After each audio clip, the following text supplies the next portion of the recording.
Paalala mga kapuso, ipinatupad na ang nationwide smoking ban simula kahapon. Pero may mga pasaway pa ring nagyoyosi sa mga lugar na bawal. Nakatutok si Tina Panganiban Perez.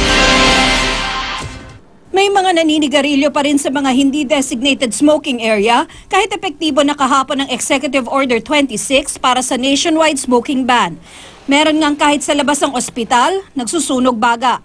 Bukod sa mga lugar na 100 metro sa paligid ng mga ospital, bawal ding manigarilyo sa paligid ng mga paaralan at iba pang center of youth activity gaya ng playground o basketball court. Sa mga hagdan at elevator, sa mga fire hazard gaya ng gasolinahan at sa mga food preparation area. Mga ma'am, alam niyo po bang bawal ng magyosi in public? Ha? Ikaw din ma'am, alam niyo po may EO na? Alam niyo po, hindi.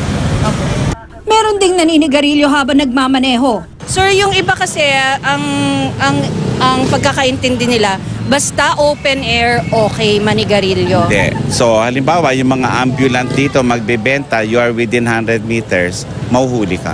Multang hindi bababa sa 500 piso at pagbawi sa permit to operate ng establishmento ang parusa sa mga lalabag. Kung nalilito, ito na lang ang tandaan. Dahil public place yan, doon ka lang sa smoking area. Kung wala, bawal pong manigarilyo. Ang mga lokal na pamahalaan at PNP ang dapat manghuli ng mga lumalabag sa EO 26. Pero pwede rin magsumbong ang sino man sa hotline ng DOH. Kanina, may mahigit 40 sumbong nang natanggap ang DOH, karamihan tungkol sa paninigarilyo sa public transport. Tina Panganiban Perez, Nakatutok, 24 Oras.